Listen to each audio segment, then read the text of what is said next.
Hello everyone. This small video will make you understand what is the need to have measures of variability, though we already have measures of central tendency. So if you look at the data that I had on the slide, just check out and calculate for each data series what is the average of the first series. Tell me what is the average of the second series and what is the average of the third series. So simply average means the sum of the values divided by the number of values. Just calculate for me, all of you. So if you calculate, you will get the answer 7. What is the next series mean value or the average value? 7. So this is 7. So I have a three set of data, but I got all the average values are 7, 7, 7.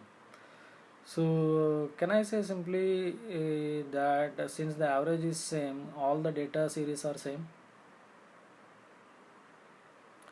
That means 4, 6, 8, 10 same as 5, 7, 12, 4 and 2, 5, 7, 14? No. Though the averages are same, the data values are different. So this is what we call it as the variations, right? So if you take which data you say that having a less variability. So I am talking when you have averages are same, the question comes from which data series the value 7 has come from. What is your answer? From which data series the average value 7 has come from?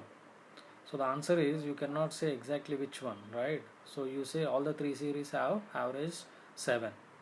So that is where the measures of variability is required, meaning that how the data values are deviated from the average value, and the less the deviation, the better is the data in terms of less variations.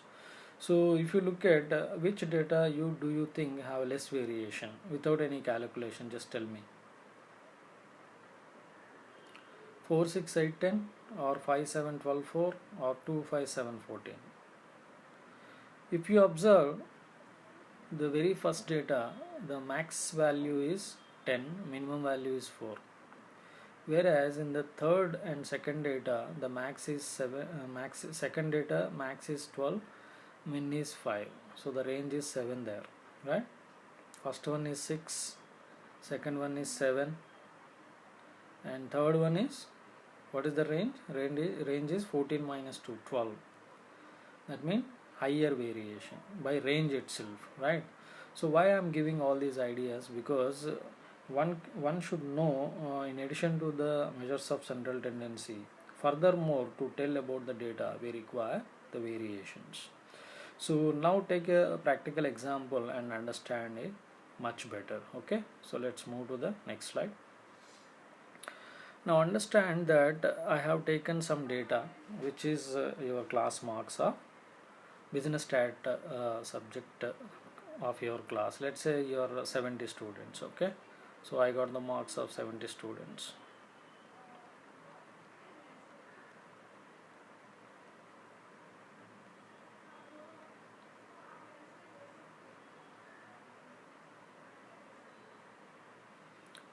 So let's say assume that these are 70, right?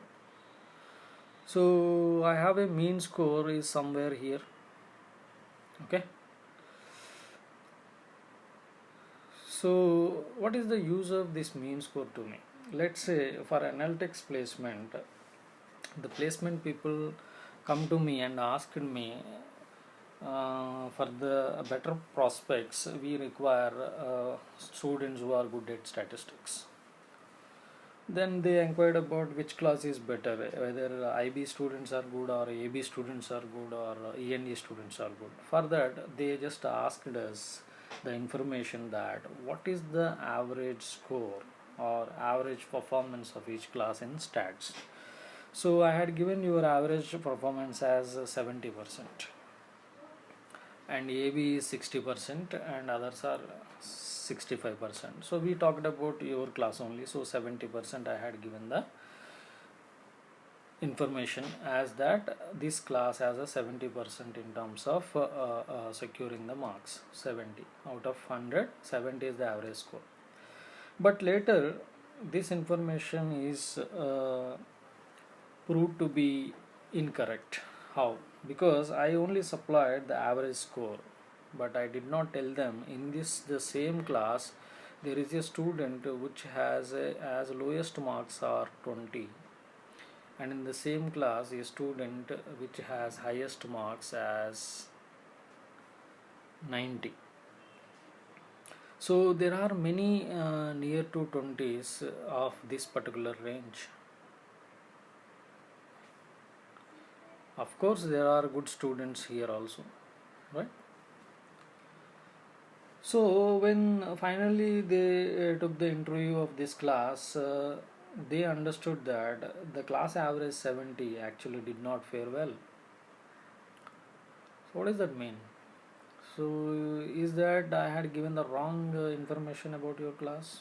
No, I didn't, because I calculated that your 70 student scores summed together divided by 70 had given me the score 70, right? So I conveyed the same information to the placement agencies that this class is good at 70%. But I failed to realize there are variation in the marks. But I did not supply these variations to the placement agencies. So giving averages alone do not give you the good results. So I need to make sure that there are students which have a less score, so I should not make them to sit for the particular interviews, meaning that one should give the correct measure of information for the decision making. That is how this particular example can be understood. So in addition, I could have supplied that there are 68% of the students, have a less than or equal to this many marks, or maybe 95% of the class has marks in between certain range. So with the help of mean and standard deviation I could do the same. Okay, you will be learning all these in the coming sessions. So as of now, understand what is the need of measurements of variability. Until unless the measurements of variability comes into the picture, I cannot take the decision alone based on the average values. Like in the supplier example also, supplier A, supplier B, though they have in that example supplier A 25 minutes we took and supplier B 30 minutes we took. But we did not mention how often the supplier A supplies within less than or equal to 25 minutes, or else supplier B within less than or equal to 30 minutes. How often they do that, how the consistency in terms of performing their job, that includes the average and average time and also deviation in the time, meaning that how each of the observation deviated from the average value, that is the variability. Until unless we understand the variations, we cannot tell that based on the alone score of averages we cannot take the decision. That is how the you can understand the measures of central tendency and dispersion together. Hope this will help. Thank you. Hi everyone, welcome back to the statistics sessions. In this video you are going to learn very easily how different concepts like skewness, kurtosis, normal data, non-normal data, right, outliers, okay, all at one go I will be explaining. Okay, so basically understand there are two types of data. One is normal, another is called non-normal.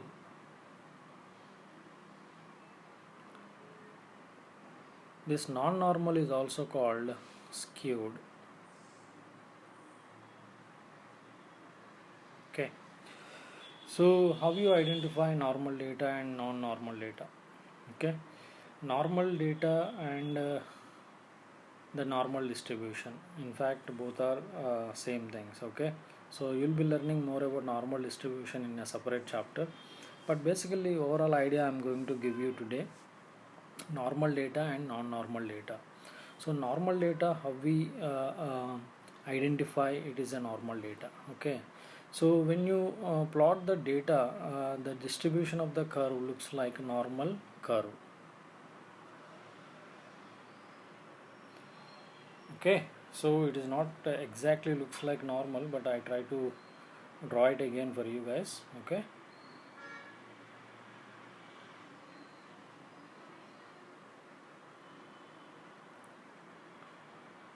right, so I'm making this as a normal. Okay, so when the right side portion is exactly the mirror image of the left side portion, it is called a bell shaped curve.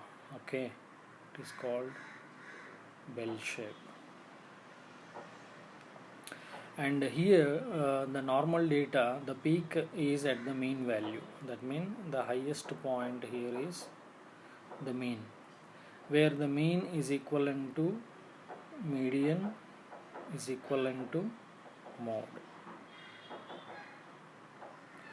So whenever mean, median, mode are equal, this is gives bell-shaped curve, which is nothing but your data is normally distributed. Like in the example, when you take x value, this is the data. So when the x value is equivalent to mean, so as you know, z is equal to x minus mu by sigma, right? So when I replace x by mu, I will get z value 0. So here if you take the z value, let's say suppose here,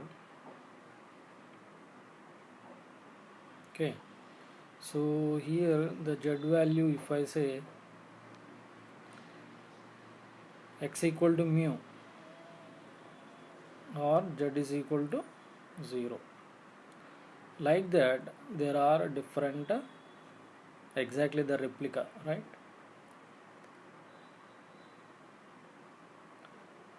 So x equal to mu, okay, z is 0, then x is something different from mu, maybe mu1, mu2, mu3, etc., whatever the values you take. So we will represent z is equal to 0 here, minus 3 here, minus 2, minus 1, z0, then plus 1, plus 2 and plus 3. So z value for normal data takes from minus 3 deviation to plus 3 deviation. This is the idea about a simple normal distribution. How you get minus 3 to plus 3? Because the entire data is within the limits of plus or minus 3 sigma. So any data lying below minus 3 sigma standard deviation from mean, or lying above plus 3 standard deviation from mean, is called as outliers. That is how we identified in theory when we talked about the outliers by using 3 sigma limits or empirical rule. That is how we find the outliers in the normal data. So basically normal data means whenever the data gives the mean, median, mode are equal. So therefore normal data can be easily identified. But in practical since getting normal data is not an easy task, because you need to gather at least 10% of the population size, normally considered as a good sample size. But large and large sample size when you take, then only it is assumed that your data becomes a normal. So to deal with the non-normal data, Chebyshevs have proposed one theorem where at least 1 minus 1 by z square, right? 1 minus 1 by z square values will be within z deviations. So for non-normal data, he had given the idea that at least more than one deviation if you take, maybe 2, 3, 4, your data percentage 1 minus 1 by z square percentage of data will lie within the z deviations. So this is one Chebyshev's theorem rule to identify the outliers for any type of data irrespective of whether it is normal or non-normal. Okay.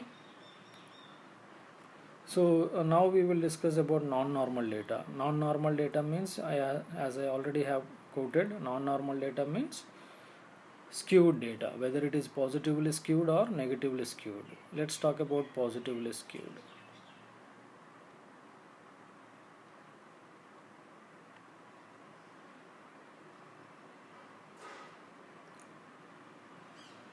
Right?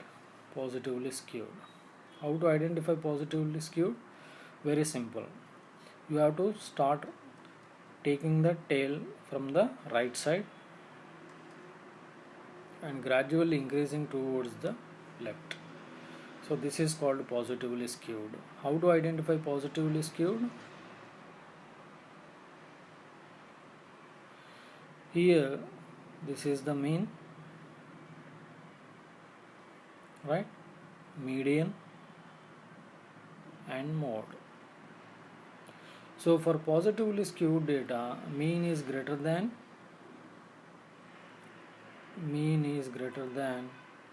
median and median is greater than mode. So what is the meaning of positively skewed data? Means most of the, let's say for an example, students marks in a QT subject. Generally QT subject, that is a statistics subject, is assumed to be tough. So whenever there is a tough subject, students are expected low marks, right? So majority of the students are getting low marks, meaning that their marks are positively skewed. That is the nature of positively skewness. Okay. But why the mean is greater than median is greater than mode here? Because a few students get very high scores, that will drag the mean towards the right. Okay. Meaning that a very few students score high marks, whereas majority of the students gets low marks. That is the characteristic of positively skewed data. Okay. Now we move to the next one, that is negatively skewed data. Negatively skewed, how to draw? Very simple, like I explained, tail from the left side and inching towards the right. So here also mean, median, mode. So first is the mean, median and mode. Here mean is less than median is less than mode. Why? Because the mean is shifted towards the left. Because here most of them are scoring very high. A very few of them are scoring low. So example for this is the subject like I am assuming, but it is may not be true, communication subject. So everybody is good at communication subject. So all of them score very high marks, but very few have less marks. But in fact that few of them will push the mean to the lowest. So negatively skewed data represent a very easy subject where most of the student gets higher marks. Okay. So that is how you characterize the negatively skewed data. If you mirror image both the positive and negatively skewed, let's say positively skewed and negatively skewed. If you mirror image both, actually these are gives rise to what is known as, right? So what actually this shape? The normal. Okay. So when you get denial of normal data, you are left with only either left skewness and right skewness. So to deal with the non-normal data, we must be very careful because there is a chance of outliers in the data. So first of all, we have to remove the outliers either by following the rule of 3 sigma. for normal data empirical rule, or maybe I can use box plot technique where I have to use 1.5 times the quartile deviation, that is the interquartile range, right? So that method also is helpful. Okay, that is how this particular skewness concept can be easily understandable. Okay, now let's move to the next one called kurtosis. Before I move to the kurtosis, make sure that the skewness calculated value should be always between -1 to +1. Normally consider as moderately skewed, -0.5 to +0.5. This is considered mostly, but in general, as a rule, if you do real-time data for any project or any research, then this is also allowed. Both are good, but beyond these points, we normally don't encourage the data. Okay, so at least approximately normal, this point -0.5 to +0.5 is the stricter rule.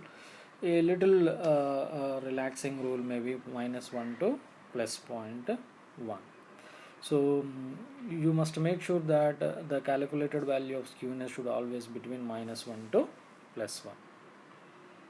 Given the understanding of the relative location of the data in terms of where this particular percentage of values is in between -1 sigma, +1 sigma, -2 sigma, +3 sigma, you have already understood that. Okay, so further to understand, there is a called kurtosis. In fact, this is how the outliers are identified by this. Outliers, or I may call it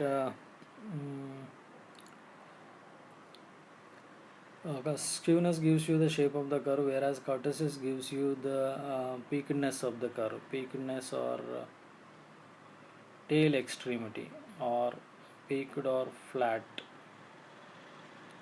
or tail extremity.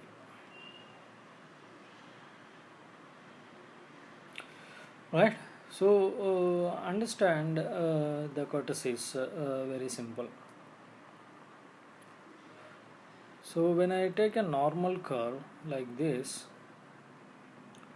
is called normal or mesocurtic curve. Any curve more. So once again I am showing you this the slides.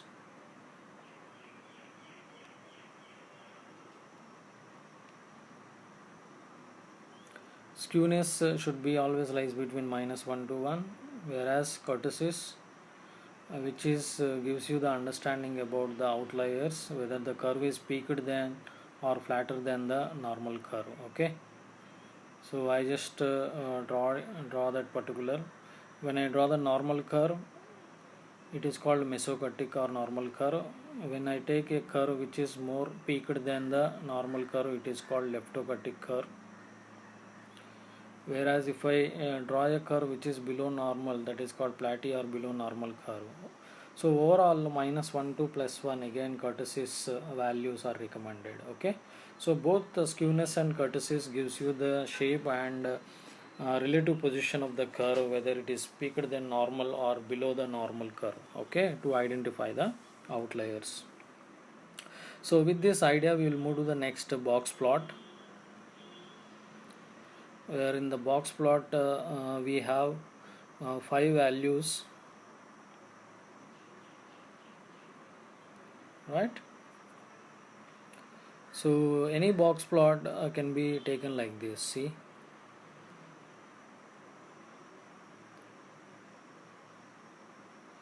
okay, so this is the point.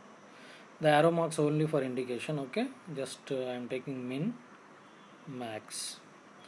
If I look at exactly the second quartile in between exactly the middle period of the box, then it is called normal data. So first quartile is this, third quartile is this, second quartile is this. So whenever I represent this then it is called normal data. Okay, in the blocks plot, the median should be exactly in the middle of the box. Okay, this is the box. These are min, these are max. Okay, so how positively skewed looks like in a box plot. Let's plot the same. So min, max. Now positively skewed means most of the values are towards minimum. So your median is shifted from the middle to the left side. Okay. So somewhere, not exactly, but somewhere here, Q2, Q1, Q3, because most of the values are minimum. So like that, the negatively skewed.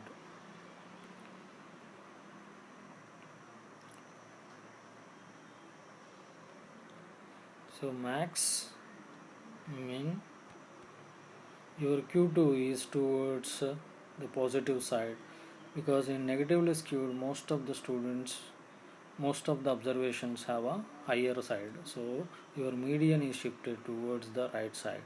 So Q1, Q2, Q3. So that is how you can understand through box plot the skewness of the data, and any outliers also can be easily traced by the rule we already discussed, Q1 minus 1.5 times interquartile range, right? This is the lower end, right? Then upper side Q3 plus, right, Q1 or Q3, just verify the formula and get back. Okay, so you can use the same 1.5 rule here, plus or minus, right? So Q1 plus 1.5 times IQR. Okay, check it out, the formula. If I am wrong, just make sure you get corrected. Okay, yeah. So far you understood the what is meant by skewness, curtices, right? Through box plot also you are able to understand. Then normal data, non-normal data, right? So any normal data, let's say for example, if I give you Z scores or what again.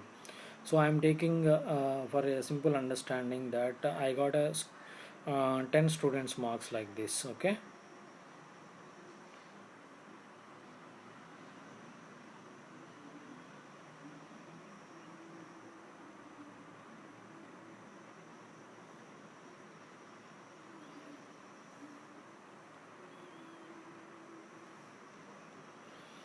So these are the 10 students marks. Now what you have to do is that calculate the average of these 10 numbers. Okay, so I am pausing this video so you can calculate what is the now just calculate the mean and the standard deviation of this data. So keep it ready. So I hope you have calculated the mean. Okay, so the mean for this data is 35.3, whereas standard deviation is, you might have calculated your standard deviation, right? So roughly 15.01. So I am taking roughly 15. Okay, so I got the mean value 35.3. I am rounding off to 35 for your understanding. Okay, so 35 and 15. So what is the idea that we are going to get from these mean 35 and standard deviation 15 marks? So out of the 10 students, I would like to know what is the probability that the students marks are more than 45. I would like to know what is the probability that x is marks. I would like to know that the marks are greater than 45. What is the percentage? What is the probability or the percentage of students who has more than 45 marks? So for that we need to calculate the Z score, because I am asking you the relative position of a particular value that is more than 45 in your data. So that's where the Z scores, so that is the standardized values, gives you the relative location of the data within the data set. So let us see how to calculate it. So probability of x greater than 45. Just convert this into x minus mu by sigma both sides. 45 minus mu by sigma both sides. So what is actually I am writing both sides, I am subtracting mean mu, divide it by sigma both sides, so value don't change. So this is, we already know as a Z score. X minus mu by sigma is the Z, greater than 45 minus, what is the mean? Here sample mean and population mean both are assumed to be same, because we don't have any population here. Whatever the data we take, we assume that is the population, that is the sample. Till the inferential statistics chapter comes, all descriptive statistics assume that the population and sample are same. That is whatever the given data is. Okay, so 45 minus 35 divided by 15, right? So your standard deviation is sigma 15, mean is 35. We already calculated from the previous calculation, right? So 35, 15. I subtracted from 45. So what I will get? Z greater than 10 by 15. Z greater than 10 by 15. If I convert it into decimals, Z greater than how much? 10 divided by 15, 0.66. So your Z score is 0.66. Now how to see this Z value? Okay, so you don't need to calculate Z by manually. There is a table value given. We call them as Z table values. Okay, so just locate this 0.66 in the graph, right? This is Z0 as I explained earlier. So 1 point, what is the value? 0.66. So somewhere here Z is 0 here, somewhere I am, for your understanding, I am locating Z 0.66. What I want, Z greater than 0.66, mean whatever this area, I want to know this area. Okay, probability of Z greater than or equal to 0.66. Now how should I get it? So this is the area at Z is 0. So if you understand carefully, the table values are given for less than or equal to. Okay, the table values are given as less than or equal to. Z less than or equal to is located in the tables. Okay, you will understand what is meant by table values once you see the table values given -32 plus 3Z. By locating the Z value, you can see what is the probability. Okay, so I am locating the 0.66 in the table so that I find the probability of it. Okay, so Z greater than or equal to 0.66. How can I see? This is the area 0.5, this is the area 0.5. I am not talking about this area now. I am only talking about Z greater than 0.66. Okay, so if I subtract from 0.5, this entire area is 0.5. This entire area is 0.5. This entire area is 0.5. The total probability is 1. Right? So if I want greater than 0.66, I must subtract from the entire 0.5 z less than 0.66 or not. So 0.5, the entire area, minus probability of z less than or equal to 0.66. This area only. This area is nothing but this only. This is located as a table. Therefore, once you know the table value, just to subtract 0.66, you can see in the z table value and you can easily find out. Okay, so don't worry about it. As we practice more in the normal distribution, then you will come to know. But as of now, understand what is z score, how it is related, etc. Okay, so let's say suppose your answer is roughly, let's say suppose okay, we leave it here. Okay, so we will resume when we talk about z values more in detail in the normal distribution chapter. Okay, hope it helps. Thank you.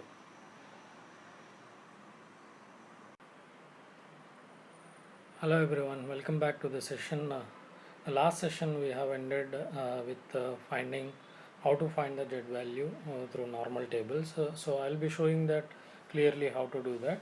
So in last session we have stopped at yes, last session we stopped at finding the z value. So I'll be showing with the tables. Okay, so just understand how to calculate the z value.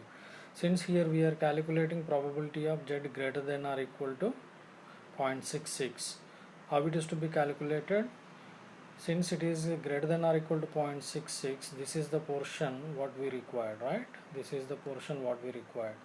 Now that is obtained by simply subtracting from the 0.5 portion minus the value of this.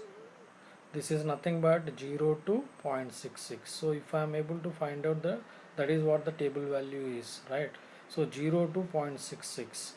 Let us understand before go to the tables how to get probability of 0 less than z less than 0.66.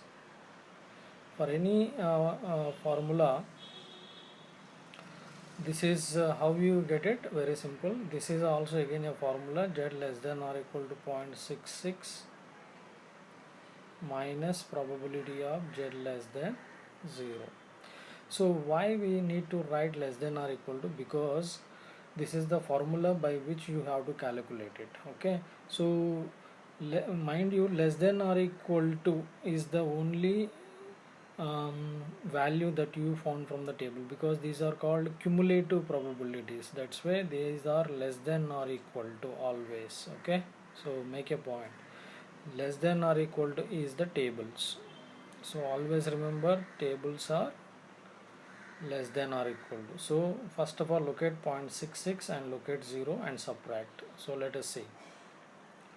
Locate, as you can see,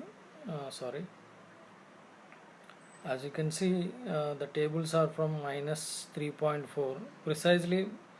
Normally minus 3 to plus 3, but exactly if you want 100%, then z scores are given from minus 3.4 to plus 3.4. So this is the this is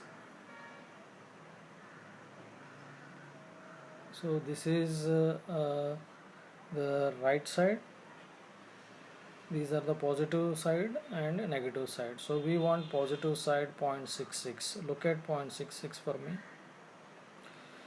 0.6 here. This is 0.6 and in that 0.6. So here 0.6 plus 0.06 becomes 0.66. Therefore the value is 0.7454. Okay, so let us do that. So I can write here 0.7424 minus, what I have to write, 0. What is the value of 0? What is the value of 0? Z0 z0 and 0. Okay, so the very first value, that is 0.50. Okay, right, so 0.50.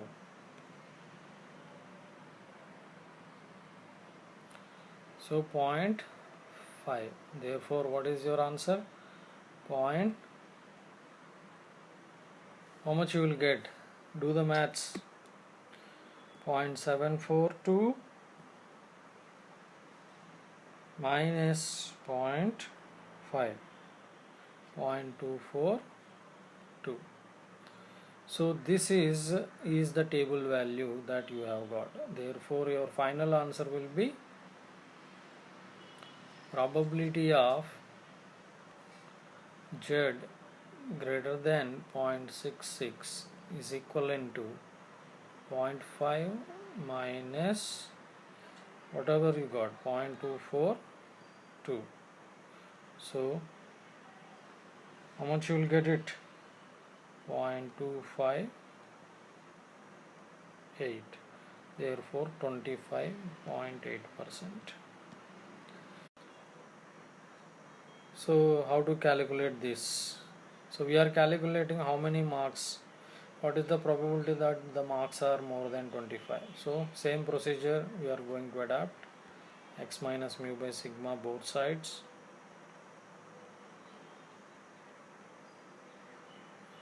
Right? What is mu and what is sigma? You already know. Just a recap. Mu mean, that is 35, standard deviation sigma, that is 15. So 35 and 15. 35 and 15. Therefore, probability of Z greater than 25 minus 35 divided by 15. So what is the value? Probability that Z greater than minus 10 divided by 15. How much you will get? So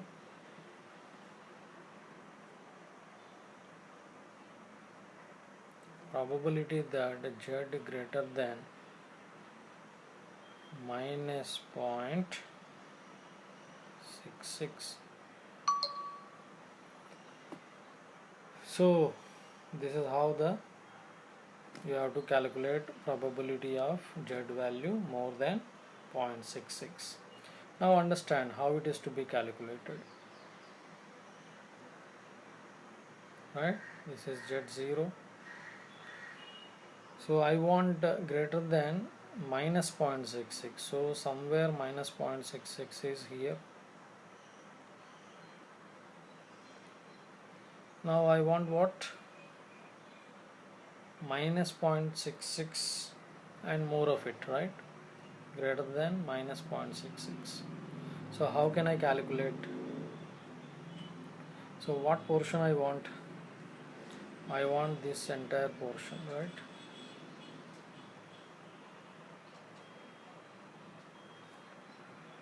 Then how can I do that if I want this entire portion?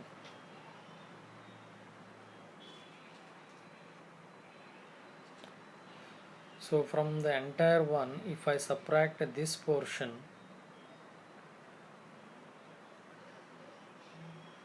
shall I get the answer? Just check out to yourself. From the entire portion, that is 1, I am subtracting this. What does this mean? Less than or equal to minus 0.66. Since we already know the table values for minus 0.66, we get the answer directly. So try, okay? Try and let me know. Right, so how to calculate it? Just I'll be showing this. So Z greater than equal to 0.66. How to do that? Very simple. Like I explained just now, the entire area, that is 1, if I subtract this portion, then I will get the answer. So to do that, just I am going to 1 minus probability of Z less than or equal to minus 0.66.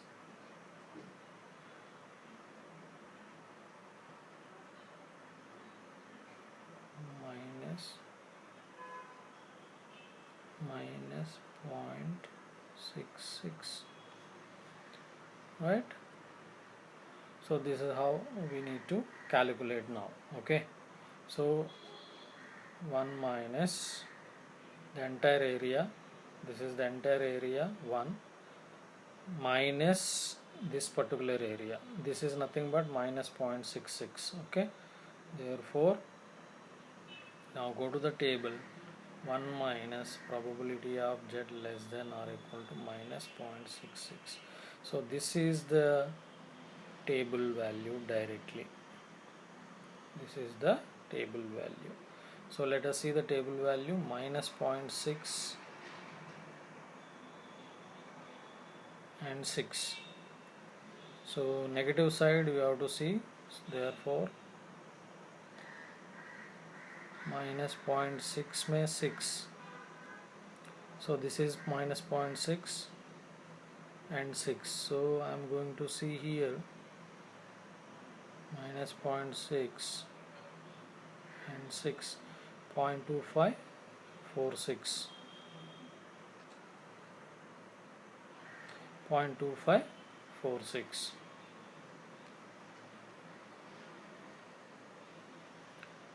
0.25.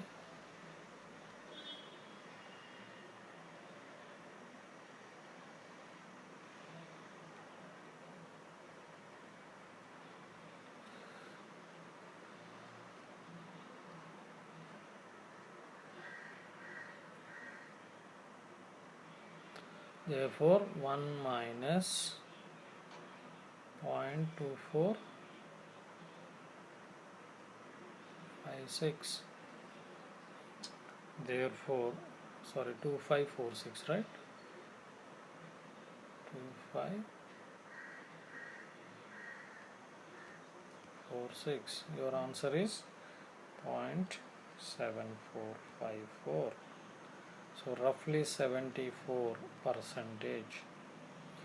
So 74 percentage in 10 values. So roughly let's say 75%. Okay. So 75% of 10 values. So roughly 7 values. 7 values you are expecting they are more than 25. Let us see.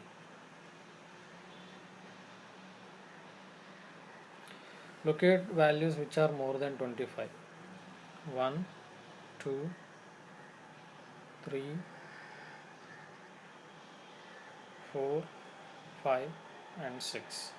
So roughly we got the answer, but nonetheless 75% of the times this happens. So 75%, since we rounded up the values, so roughly we got it. But that is how we calculate the Z value scores. Okay, so straightforward, but make sure that the table values only meant for less than or equal to. You cannot see greater than or equal to in these tables. So these tables are only for less than or equal to. Okay, so in your textbook you can find these tables at the end of the book. Okay, so they are called Z tables or normal tables. I hope you understand this, and similar exercises you have to do lot more to understand it better. Okay, that's it, the end for this class. Thank you.